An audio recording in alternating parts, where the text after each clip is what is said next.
Hey y'all, welcome back to my channel. In today's video, we're going to be talking all about home buying. So if you are a new homeowner or maybe you're looking into buying your first home at some point in the near future or maybe a couple of years down the line, this will be a very informative video for you. So stick around if you want to learn more. Okay, so some of you know that I recently just purchased a new home. This is the third home that I have bought in the last 3 years. And I want to tell you guys how I was able to do it, first of all. And second of all, some things that you should be looking out for when you are going through your home buying journey. So I'm going to start with the very first home that I purchased. This was back in 2019. And at the time I was living in Atlanta and I purchased the home in West Virginia. The reason I bought the home in West Virginia is because the property taxes were low and the home was not for me to live in. So I bought the house for my mom and we were really looking for something that was going to be a nice size with a good amount of land that she was going to be able to stay in, for the foreseeable future. I don't know that it's her forever home, but it's definitely something that she's been enjoying living in for the past 3 years. So when I was going through that process, it looked a lot different than what it looked like with my next two homes, because at the time I was employed by a company. So I was not self-employed like I am now. I do e-commerce. Back then, I was working in pharmaceutical sales and I was a W-2 employee. I was getting a signed paycheck from the company that I worked for.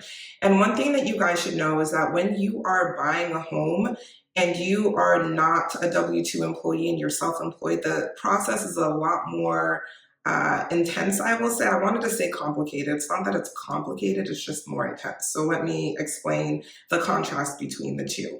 So with that very first home that I bought and I had that paycheck, all they wanted from me was my tax returns, a couple of pay stubs, and bank account statements. It was nothing too intense.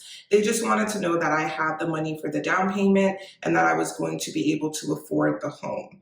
So at that time when I was at my corporate job, I was getting paid about $70,000 or so per year. And so when I went to go get pre-qualified from the bank that I bank with, which is Chase, they told me that I was qualified for a lot more than what I was comfortable paying. And that's something that you all should look out for. Just because you qualify for a certain dollar amount as far as a mortgage goes does not mean you should be buying a home that is as expensive as what you qualify for.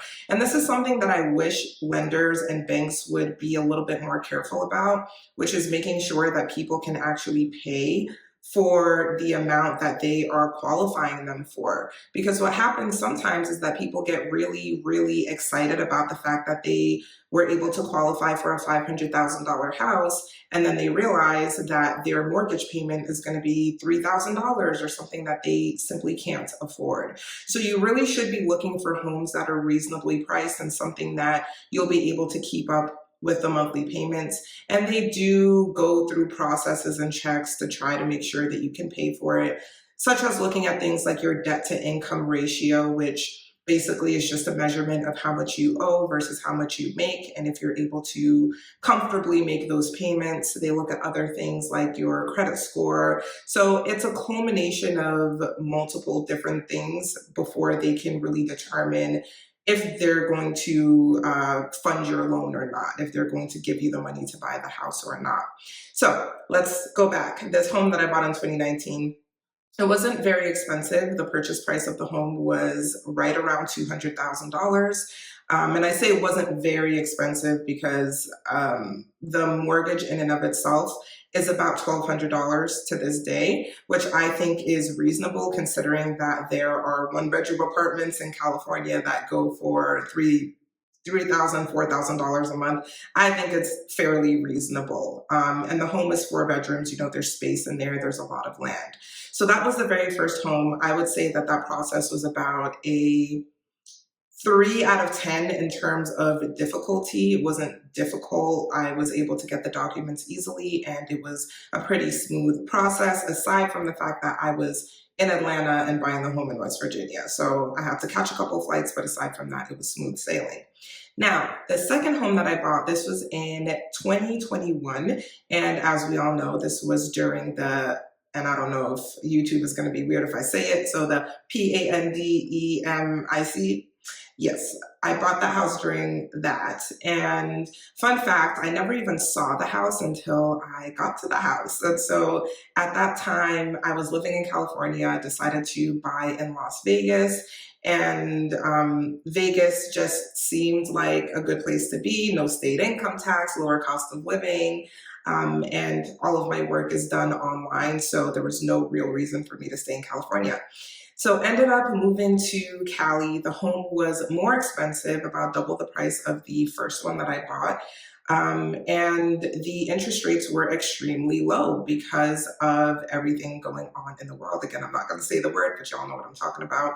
So the interest rates were low. Now, the difference between buying the first home and the second home is that I was now fully self-employed, and this created so much more of an issue than I originally predicted, because I had the experience of getting my loan through a bank, and this time around I was going through just a private lender. And so the process was a little bit different. It wasn't as straightforward as I would have liked. They asked me for a lot of information pertaining to my business, how much money I made, profit and loss statements. So they really wanted to know all of the numbers, which is fair enough, because obviously when you're self-employed, it is seen as not being as stable of an income, which is kind of silly in my opinion, but they really wanted a lot of paperwork and documents. And so that was a whole thing in and of itself. That process, I would probably give that about a 6 to 7 out of 10 in terms of difficulty or like the annoyance level, only because they kept on coming back and asking me for more clarification, more documents. It was a headache, but got the house, everything was fine. Now, this home that I am currently recording in is one that I just bought literally less than 2 weeks ago. It's been just about 2 weeks that I've been in here. And this was by far the most stressful home buying experience that I've had. And this is not because of anything that was in my control. It's just the way that the world is right now, the real estate market is right now. I'm recording this in October 2022. So if you're watching this in the future, disregard, but right now interest rates are astronomical compared to what they have been. So let's say that my interest rate in 2021 for the second home was 3%. The interest rates on average right now are 7%. So it's really gone up dramatically. And the reason that matters is your interest rates has an impact on how much you pay on a monthly basis. And so obviously everyone wants the lowest possible interest rate, but that's just not really a thing right now. But that was not even the problem, you guys. So here's the problem. I wanted to buy a home that was past the, I can't remember what the word is. I'm going to put it on the screen so you guys know what I'm talking about. But there's a certain dollar amount where you would then be put into the next category of home loans, which is called a jumbo loan. Instead of a regular conventional loan or FHA loan, you would now be in a jumbo loan. And that's because the amount of money that you're borrowing is past a certain dollar amount. There's a certain limit.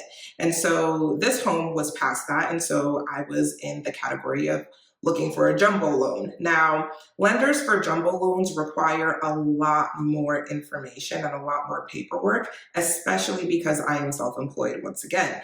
So for them to verify my income and make sure that I can afford to borrow this much money was a whole process in and of itself. They wanted to know all of my businesses. They wanted to know exactly how much money I made in the last 2 years. They wanted bank account statements going back 18 months. They wanted my credit score, my profit loss statements. They wanted all of this information from the IRS, child. I mean, I felt like I was like applying to be the president of the United States or something. Like the amount of info and background that they needed in order for me to get qualified was intense compared to the other two experiences that I had had. And they wanted a lot. And so I was busy gathering all the information. Luckily for me, I keep my books pretty organized. I have a CPA who helps me keep everything in order. And so I was able to get them what they needed. And, you know, one of the biggest things for a jumbo loan is making sure that you have the cash. They want to make sure that you have the money in the bank to pay for not only your down payment, but also it was 6 to 12 months of reserves. A reserve is having just money sitting there in case you were to lose your job or your business was to just be no more. You would have the money to still cover your expenses for the next 6 to 12 months. And so this is a lot of cash that they wanted to see.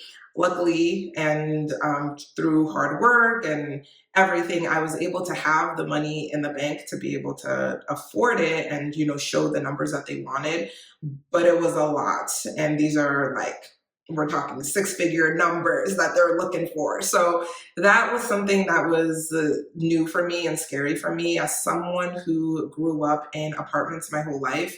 To be in a process or to be in a position to be able to afford a place like this is a huge blessing, and I don't forget that for a second. Every day I wake up and I feel blessed and really, really grateful for, the business that I've been able to build and just e-commerce and everything. I'm not going to get into it because I will go on forever. Just keeping in mind that this is something that I've always worked hard for and dreamt of. And, I'm just really, really glad that I'm here. Anyway, that was a little bit about what the process was like with each of my homes. And in the future, I do look forward to investing in real estate and kind of doing some projects where I fix up some homes and resell them. I don't like to say flip because that gives the impression that I'm not going to put a lot of effort or energy into making them better. So I'm going to resell houses. And then in the future, I do also look forward to building my dream house from scratch. So when that time comes, I will definitely bring you guys along the journey, and hopefully y'all will be able to kind of help me through the process and just be there and see what it's really like to build a house from scratch. So that's something I'm excited for. But that being said, I think that there are a lot of benefits to buying a home. I think it really depends on your lifestyle and what you're looking for in the future. If you are someone who likes the flexibility of being able to move and visit new cities and live in new places, I don't think that buying a home would necessarily be the best fit for you at the moment, because it is an obligation. When you buy a home, you have to take care of, the land that you live on. You have to take care of the home in and of itself. If something breaks, you've got to figure it out. You don't have a landlord who can just come by and fix something or send someone to fix something. So there is a larger level of responsibility when you own a home. And I don't think that everyone wants that, which is okay. Do what works for you. For me personally, I do enjoy having a home only because it feels that it is an investment, and it is an investment. You put money into it, you fix it up, you take care of it, and then later on you're able to sell it for a profit, or you continue to live in it and you pay down your mortgage, and then at the end you own the home outright. So I like the idea of that. I have lived in a lot of different places. I've lived in many apartments, and so I think I got that experience of being able to kind of travel and see new places. And now I feel that I'm kind of planting roots in a new place, and I'm not from Vegas at all. So it's very random that I ended up here, but I have grown to really like this city. So that is what it has been like. I will put in a couple of clips of my son seeing the house for the first time. I thought it was really cute. He was a little bit confused about where he was and why he was here. So it was kind of fun to see him exploring and seeing the house for the first time. But that is what I have for you guys in this video. I hope you learned a little bit through my experience with my home buying journeys, and I'm super open to making more videos. If you all want to know more about specific things in regards to home buying, let me know in the comments. Let me know if you all are considering buying a house and where you would like to buy, and I'll be happy to just see what you all have to say in the comments. If you enjoyed this video, feel free to leave a like or subscribe if you'd like to see more content from me. And that's what I've got for you guys. So I will catch you in the next video. Bye.